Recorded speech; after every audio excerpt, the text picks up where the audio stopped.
Yeah, hello friends. Good afternoon.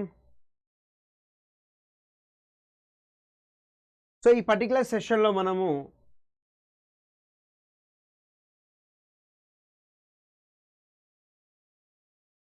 ఈ రోజు నుంచి మనకు ఏపీ జియోగ్రఫీకి సంబంధించిన క్వశ్చన్స్ ఉంటాయి. కంప్లీట్గా ఏపీకి సంబంధించిన జియోగ్రఫీ. ఎట్లాగో ఈవినింగ్ 6కి మనం ఇండియన్ జియోగ్రఫీ మాట్లాడుతున్నాం కాబట్టి ఈ టైంలో ఏపీ జియోగ్రఫీకి సంబంధించింది సో బ్రీఫ్గా మనకు ఉంటుంది. కాబట్టి ఆల్ మిక్సప్లో ఉంటాయి. అండ్ ముందు ముందు మనం వచ్చేసేసి సపరేట్గా మనం ఎట్లా సో సపరేట్గా అంటే చాప్టర్ వైజ్గా కూడా మనం సెషన్స్ చేసే ప్రయత్నం కూడా చేద్దాము. బట్ ప్రస్తుతానికైతే ఈ 1-2 డేస్ ఈ వీక్ వరకు మిక్సప్లో చేస్తా. వీలైతే రేపటి నుంచి చాప్టర్ వైజ్గా కూడా చేద్దాం. ఓకేనా. సో మోడల్ ప్రశ్నలు మనం ఏపీ జియోగ్రఫీ సంబంధించి విత్ ఎక్స్ప్లెనేషన్ కూడా మనము వెళ్దాం పర్టికులర్ దానికి. ఒకవేళ కొత్త మిత్రులు ఎవరైతే చూస్తున్నారో కంపల్సరీగా మీరు డిస్క్రిప్షన్లో యాప్ లింక్ ఉంటుంది. సో మీరు ఆ లింక్ ద్వారా మీరు యాప్ని ఇన్స్టాల్ చేసుకోవచ్చు. మీకు డైలీ క్విజెస్ కానీ కరెంట్ అఫైర్స్ కానీ ఇలాంటివన్నీ మీకు సో అందుబాటులో ఉంటాయి. You can utilise that particular one. Okay. And guys మనకి ఇక్కడ AP and mega pack, AP and Telangana mega pack ఉంది. And APPSC group 2 prelims batch మనకు జనవరి 6th నుంచి స్టార్ట్ అవబోతుంది. Prelims batch only. Mains and prelims batch already మనకు December 21st నుంచి run అవుతుంది అది. అండ్ ఇక్కడ మనకు ప్రిలిమ్స్ బ్యాచ్ తీసుకుంటే మాత్రం మనకు 6th నుంచి స్టార్ట్ అవబోతుంది. 45 days ప్లాన్ తోటి మనం ముందుకెళ్తున్నాము. అండ్ గ్రూప్ 1 తీసుకుంటే Jan 18th నుంచి గ్రూప్ 1 ప్రిలిమ్స్ మనకు స్టార్ట్ అవుతుంది. అండ్ ఎస్ఎస్సి జీడీకి సంబంధించి నిన్న బ్యాచ్ మనకు స్టార్ట్ అయింది. ఆల్రెడీ ఇంటెలిజెన్స్ బ్యూరో కూడా రన్ అవుతుంది. ఒకవేళ ఎవరైనా మీరు ఈ బ్యాచ్లో జాయిన్ అవ్వాలనుకున్న ఈ డిఫరెంట్ ఎగ్జామ్స్కి అన్నిటికీ మీరు ప్రిపేర్ అవుతున్నారు, డిఫరెంట్ కోచింగ్ కావాలనుకుంటే అటన్నిటికీ ఇండివిజువల్ తీసుకునే బదులు డైరెక్ట్గా మెగా ప్యాక్ తీసుకుంటే అన్ని దీంట్లో క్లైమ్ అవుతాయి. రానున్న ఎగ్జామ్లో సెంట్రల్ గవర్నమెంట్ తెలంగాణకు సంబంధించిన ఎగ్జామ్స్ కూడా మీరు రాసుకోవచ్చు. సో ఎనీహౌ Y703 కూపన్ కోడ్ని వాడని మీకు డిస్కౌంట్ వస్తుంది. So Y703. ఫస్ట్ క్వశ్చన్ చూద్దాం మనము ఈ పర్టికులర్ దానికి. సో చూడండి ఒకసారి క్వశ్చన్, ఇక్కడ ఏం క్వశ్చన్ ఇచ్చాడు అనే దాన్ని మనం కూడా క్లియర్ కట్గా మనం చెక్ చేయొచ్చు. So which is type of plant that gave soft కల్ప found in Kondapalli hills of Krishna district. మన కృష్ణా జిల్లాలోని మనకు కొండపల్లి, ఇప్పుడు ఎన్టీఆర్ జిల్లా అంటున్నాం కదా. సో చూడండి ఒకసారి కృష్ణా జిల్లా కొండపల్లి కొండలలో లభ్యమయ్యే మెత్తటి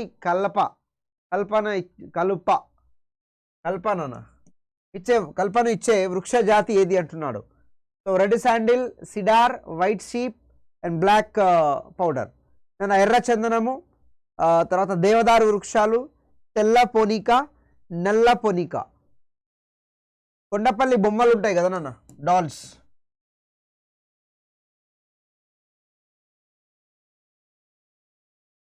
ఈ కొండపల్లి బొమ్మలు ఏవైతే మనకు కనిపిస్తూ ఉంటాయో ఈ కొండపల్లి బొమ్మలు తయారు చేయడానికి కావాల్సిన కర్ర ఏంటిది అనేసి మనల్ని ఇక్కడ క్వశ్చన్ అడుగుతున్నాడు నానా. సో తెల్ల పొనికి కర్ర, వైట్ షీప్ అంటాము. మన పొనికి కర్ర, తెల్ల పొనికి కర్ర వచ్చేసేసి సో దేనికి, సో బొమ్మల తయారీ నాన్న, బొమ్మల తయారీకి. ఏ మనకు ఎస్పెషల్లీ కొండపల్లి బొమ్మలు కావచ్చు ఏపీలో అయితే. అదే తెలంగాణ ప్రాంతంలో తీసుకుంటే మనకు నిర్మల్ బొమ్మలు ఉంటాయి కదా నాన్న, ఆదిలాబాద్ జిల్లా. సో నిర్మల్ బొమ్మలు,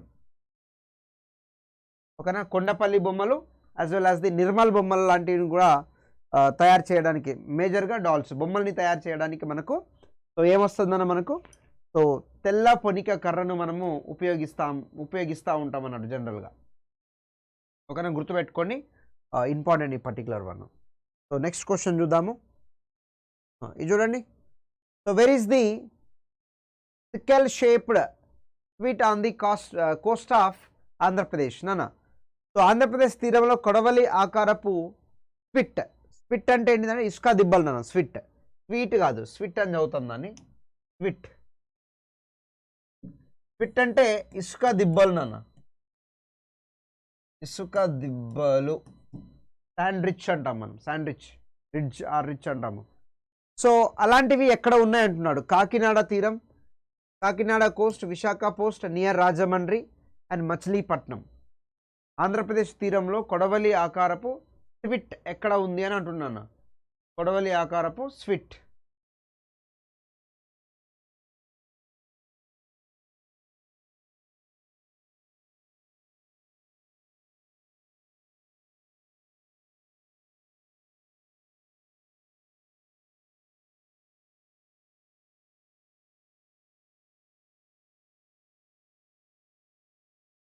ఆన్సర్ ఏమొస్తుంది? విశాఖపట్నం నియర్ రాజమండ్రి, మచిలీపట్నం. ఈ పర్టికులర్ క్వశ్చన్కి మనం ఆన్సర్ తీసుకుంటే నియర్ రాజమండ్రి దగ్గర మనకు ఈ రిడ్జెస్ కనిపిస్తూ ఉంటాయి నాన్న. కొడవలి ఆకారపు స్విట్ అంటాము. ఇలా మనకు కొడవలి ఉంటుంది కదా, ఇవన్నీ ఇసుక రిడ్జెస్ అన్నట్టు. అవన్నీ ఆ పర్టికులర్ ప్రాంతంలో మనకు కనిపిస్తూ ఉంటుంది. అండ్ ఇంకోటి కూడా మనము ఇప్పుడు మనం physiographic division point of view Andhra Pradesh యొక్క నైసర్గిక స్వరూపంలో మనం మాట్లాడుతున్నప్పుడు దేనికి నాన్న? సో ఏపీ యొక్క నైసర్గిక స్వరూపం గురించి మాట్లాడుతున్నప్పుడు మనకు ఏమేమి వస్తాయి జనరల్గా బేసికల్గా? ఒకటి మనకు తూర్పు తీరం వస్తూ ఉంటుంది, తూర్పు కనుమలు వస్తూ ఉంటుంది, పడమటి పీఠభూమి అనేది వస్తూ ఉంటుంది. అయితే ఈ తూర్పు కనుమలు, తూర్పు తీరం అనేది సైమల్టేనియస్గా ప్యారలల్గానే మనకు కనిపిస్తూ ఉంటాయి. సో దాంట్లో especially physiographic division point of view ఏంటంటే మనకు రాజమండ్రి శిలలు ఉంటాయి నా, రాజమండ్రి రాక్స్ అనేవి మనకు కనిపిస్తూ ఉంటాయి. సో ఆ పర్టికులర్ పాయింట్ ఆఫ్ వ్యూ కూడా ఈ స్విట్ రిడ్జ్ అనేది కూడా మనకు ఫార్మేషన్ అవుతూ ఉంటుంది. సో దాన్ని కూడా గుర్తుపెట్టుకోండి. మరి ఒకవేళ మనము ఇదే పాయింట్ ఆఫ్ వ్యూలో కనుక ఇది కోస్టల్ రీజియన్, ఈస్ట్ కోస్ట్ రీజియన్ని కనుక మనం కన్సిడరేషన్ చేస్తే ఈ పర్టికులర్లో ఏంటిందన్న మనకు ఈస్ట్ కోస్ట్ రీజియన్ కనుక మనం కన్సిడరేషన్ చేస్తే ఎక్కడి నుంచి ఎక్కడి వరకు స్టార్ట్ అవుతుంది మనకు? తూర్పు తీరం. మనం తూర్పు తీరం కనుక మనం కన్సిడరేషన్ చేస్తే ఈ తూర్పు తీరం ఎక్కడి నుంచి నాన్న మనకు? తిరుపతి జిల్లా నుంచి స్టార్ట్ అవుతుంది. తిరుపతి నుండి తిరుపతి టు ఎక్కడ మనకు? శ్రీకాకుళం. సో శ్రీకాకుళం వరకు మనకు తేరుపతి నుండి శ్రీకాకుళం పాయింట్ ఆఫ్ వ్యూ వరకు మనకు రన్ అవుతా ఉన్నాయి. ఇక్కడ మనం తిరుపతి పాయింట్ ఆఫ్ వ్యూ తీసుకుంటే ఇక్కడ శ్రీకాకుళం ఈ మధ్యలో ఉన్న కోస్టల్ మొత్తాన్ని మనం ఏమంటాం నాన్న? తూర్పు తీరం అని చెప్తా ఉంటాం. ఇక్కడ ఇదంతా తూర్పు తీరం ఉంటుంది, ఇక్కడ తూర్పు కనుమలు ఉంటాయి మనకు. ఇదేంటి మనకు? ఇదంతా మనకు తూర్పు కనుమలు కనిపిస్తూ ఉంటాయి. అండ్ ఇదంతా మనకేంటిది మొత్తం? ఇది తూర్పు తీరంగా మనకు ఉంటుంది అన్నమాట. తూర్పు కనుమలు, తూర్పు తీరం. సో దాంట్లో మనకు ఉత్తర దక్షిణ రెండు ప్రాంతాలుగా మనం కన్సిడరేషన్ చేస్తాం నాన్న. So northern Coast, southern Coast అంటాము. ఓకేనా? నార్దర్న్ కోస్ట్ ఈ పైన ఉన్నదంతా ఈ పర్టికులర్ పాయింట్ ఆఫ్ మొత్తము సో నార్దర్న్ కోస్ట్ అంటాము. అండ్ ఇక్కడ ఈ కింద ఉన్నదాన్ని మనకు సదరన్ కోస్ట్ అంటాము. ఓకేనా? నార్దర్న్ కోస్ట్, సదరన్ కోస్ట్గా రెండింటిగా మనం తీసుకుంటాం. ఒకవేళ ఈ తూర్పు తీరం ఏదైతే మనకు కనిపిస్తూ ఉంటుందో దీని ఒక పేరు వచ్చేసి మనం ఏమంటాం నాన్న? ఈ పర్టికులర్ దాని నేమ్ కనుక మనం కన్సిడర్ చేస్తే ఏమంటాం మనం? సర్కార్ తీరం. లేకుంటే ఏమంటాం నాన్న మనం? ఆంధ్ర తీరం అంటాము. సర్కార్ తీరం. ఇక్కడ నార్మల్ కోస్ట్లో ఏమొస్తుంది మనకు? శ్రీకాకుళం. ఇదైతే మనకు తిరుపతి నుండి. ఇదంతా మనకు ఉన్న కోస్ట్గా మనం కన్సిడరేషన్ చేస్తాము. ఓకేనా? Particular point of view. ఒకవేళ ఈ పర్టికులర్ పాయింట్ ఆఫ్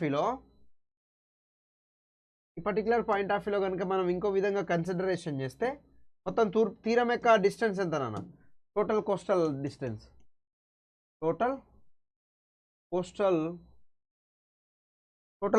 డిస్టెన్స్ని కనుక మనం కన్సిడరేషన్ చేస్తే ఎంత? 974 కిలోమీటర్ మనకు కంప్లీట్గా కోస్టల్ డిస్టెన్స్ అనేది మనకు కనిపిస్తూ ఉంటుంది. మనం దాన్ని గుర్తుపెట్టుకోవచ్చు. ఓకేనా? 974. సో మనం భారతదేశం యొక్క ప్రధాన భూభాగం కనుక తీసుకుంటే భారతదేశం యొక్క ప్రధాన భూభాగాన్ని మనం కన్సిడరేషన్ చేస్తే అప్పుడు ఏపీ యొక్క ర్యాంక్ వచ్చేసేసి సెకండ్. ప్రధాన భూభాగంని తీసుకుంటే సెకండ్. ఒకవేళ మనం ఇండియా కోస్టల్ లైన్ అని తీసుకుంటే భారతదేశాన్ని మెన్షన్ చేసినప్పుడు ఏపీ యొక్క ర్యాంక్ థర్డ్ నన్ను. ఎందుకంటే ఇక్కడ ఫస్ట్ అండమాన్ నికోబార్ వస్తుంది. అండమాన్ నికోబార్ అనేది మనకు ఇక్కడ ఫస్ట్ కేటగిరీలో వస్తుంది. That is the one of the పాయింట్గా కూడా మనం కన్సిడరేషన్ చేయవచ్చు. ఓకేనా? వన్ ఆఫ్ ది పాయింట్గా మనము కన్సిడరేషన్ అనేది చేయవచ్చు ఈ particular thing. Okay?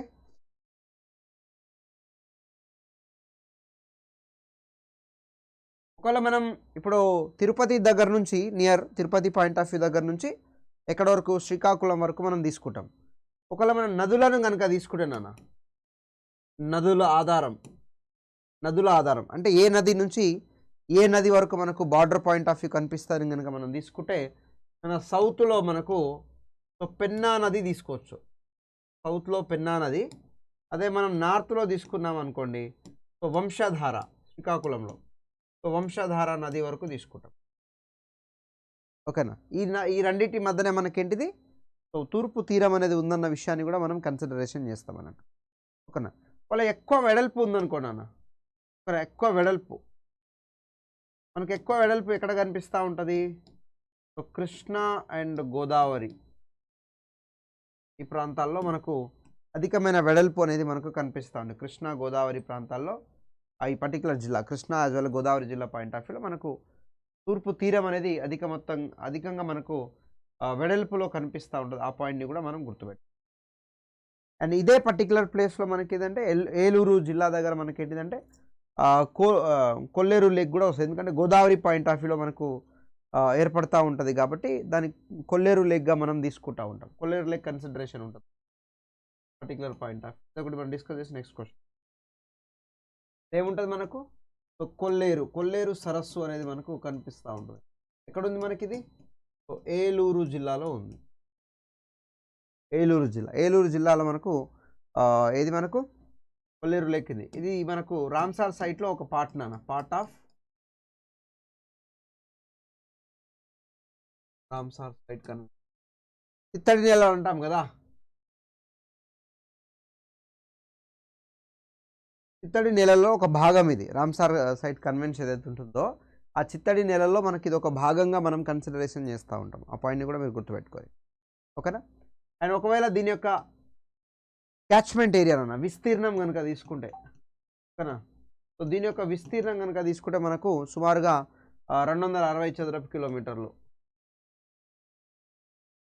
260 square kilometre ఏరియాలో మనకు కనిపిస్తూ ఉంటుంది.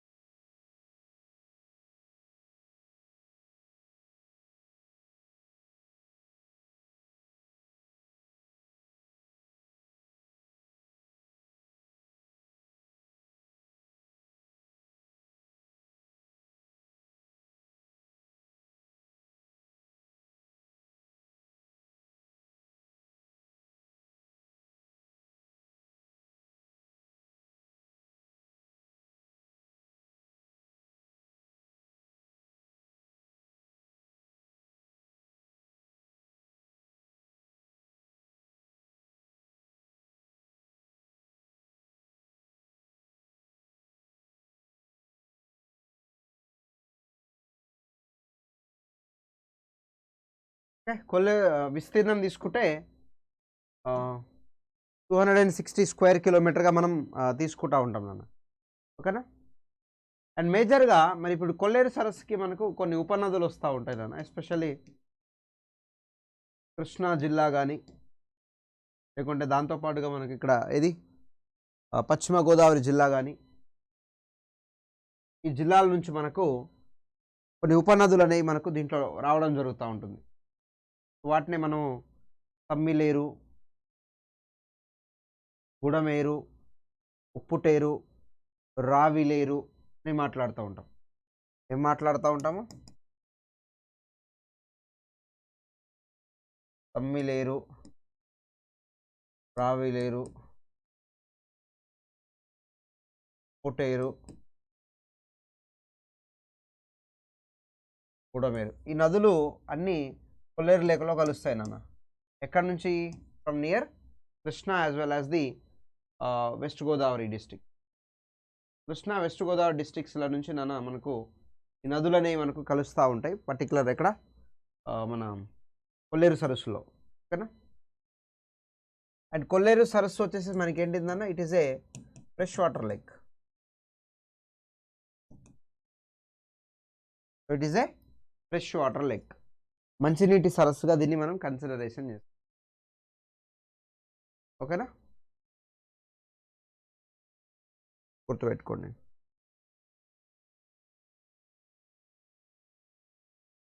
ఈ క్వశ్చన్ చూడండి.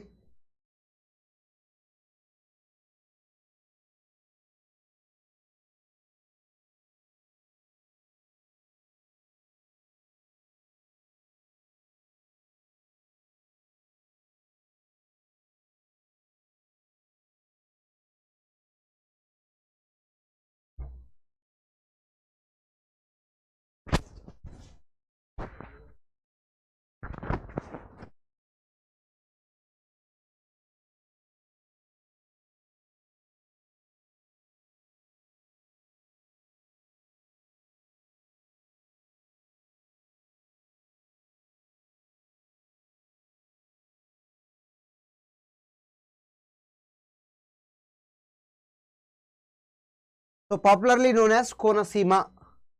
కోనసీమగా ప్రసిద్ధి చెందినది ఏది? కృష్ణా డెల్టానా, పెన్నార్ డెల్టానా, గోదావరి డెల్టానా, అండ్ 1 and 3 అనేది క్వశ్చన్ ఇక్కడ.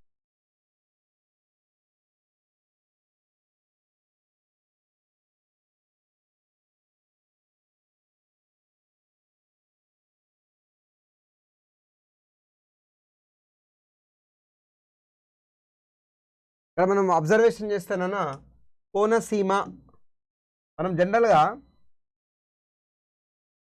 ఇండియన్ రివర్ సిస్టమ్ గురించి మాట్లాడినప్పుడు జనరల్గా దోయబ్ గురించి మనం మాట్లాడతాం. దోయబ్ అంటే ఏంటిది? 2 నదుల మధ్యన ఉన్న సారవంతమైన ప్రాంతం కదా. 2 నదుల మధ్యన ఉన్న సో సారవంతమైన ప్రాంతాన్ని మనం దోయబ్ అనేసి మాట్లాడుతూ ఉంటాం. సో ఇక్కడ కూడా మనం అబ్జర్వేషన్ చేయొచ్చు. ఇక్కడ ఆన్సర్ డి వస్తుంది, ఎందుకంటే మనకు Krishna as well as the Godavari డెల్టాలు అన్నట్టు. యాక్చువల్ కృష్ణా అండ్ గోదావరి డెల్టాల మధ్యన సో మనకు ఈ కోనసీమ ఉంటుంది అన్న. ఓకేనా? కృష్ణా గోదావరి డెల్టాల మధ్యన మనకు ఈ కోనసీమ అనేది మనకు ఉంటుంది. ఆ పాయింట్ని మీరు గుర్తుపెట్టుకోండి. బట్ మేజర్గా తీసుకుంటే మాత్రం గోదావరి రివర్. మేజర్గా తీసుకుంటేనన్నా గోదావరి నది అన్నట్టు. ఈ గోదావరి నది యొక్క పరివాహక ప్రాంతంలోనే మనకు ఈ ఏలూరు, ఈ డిస్ట్రిక్ట్స్ అన్నీ మనకు కనిపిస్తూ ఉంటాయి. So that is also one of the పాయింట్గా మనం కన్సిడరేషన్ చేయవచ్చు. Remember that.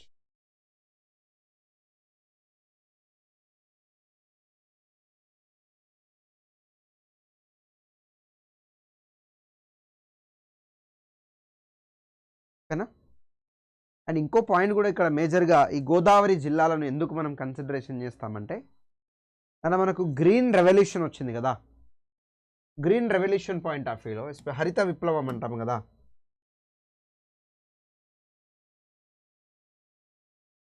గ్రీన్ రెవల్యూషన్, హరిత విప్లవం ఏదైతే అంటున్నామో, ఈ హరిత విప్లవం తీసుకుంటే మనకు ఈ హరిత విప్లవంలో భాగంగా మనకు ప్యాడీనన్న, ప్యాడీ అంటే వరి.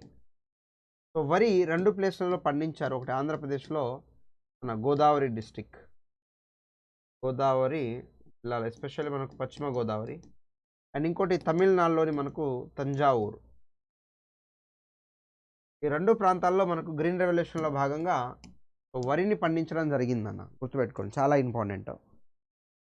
ఎందుకంటే ఫెర్టిలిటీ అనేది చాలా మనకు ఎక్కువగా దీంట్లో ఉండడం అనేది ఒక ఇంపార్టెంట్ ఆస్పెక్ట్స్గా మనం తీసుకోవచ్చు. అందువల్ల మనకు గోదావరి పరివాహక ప్రాంతం, ఎస్పెషల్ కోనసీమ, కొబ్బరి తోటలు కానీ, వరి కానీ ఇలాంటివి మనకు అధిక మొత్తంలో పండడం జరుగుతూ ఉంటుంది. సో అట్లా కోనసీమ అనేది పాపులర్ మనకు కృష్ణా అండ్ గోదావరి డెల్టాలలో చాలా ఫేమస్గా దాన్ని మనం చూస్తూ ఉంటాం.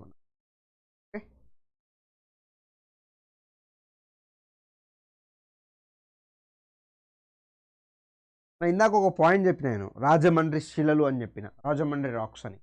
సో రాజమండ్రి రాక్స్ అనేది మనకి ఎట్లా ఫామ్ అవుతుంది అంటే, సో సముద్రం అనేది ఉప్పొంగడం వల్ల, ఓకేనా, సముద్రం అనేది మనకు సో ఉప్పొంగడం వల్ల మనకు రాజమండ్రి రాక్స్ అనేవి మనకు ఫామ్ అయినాయి అన్నట్టు. దాన్ని మనము కన్సిడరేషన్ సో చేయవచ్చు. That is also very important point. You can remember that particular. Okay, right. మిగతా క్వశ్చన్స్ని రేపు డిస్కస్ చేద్దాము. సో ఇది మనకు ఈరోజు ఉన్న సెషన్ 3 క్వశ్చన్సే, దానికి సంబంధించి డిస్కస్ చేద్దాం. రేపటి సెషన్లో మరిన్ని క్వశ్చన్స్ పెడతాను నేను, ఎక్కువ క్వశ్చన్ డిస్కస్ చేద్దాం. వీలైతే రేపటి నుంచి చాప్టర్ వైజ్గా డిస్కస్ చేసే ప్రయత్నం కూడా చేద్దాం. చాప్టర్ నుంచి స్టార్ట్ చేసుకొని ఎండ్ వరకు మనం వెళ్ళే ప్రయత్నం చేద్దాం. చాప్టర్ వైజ్గా డిస్కస్ చేస్తాం రేపటి నుంచి, and you can utilise that part. ఓకేనా? Thank you so much, and like and share and subscribe.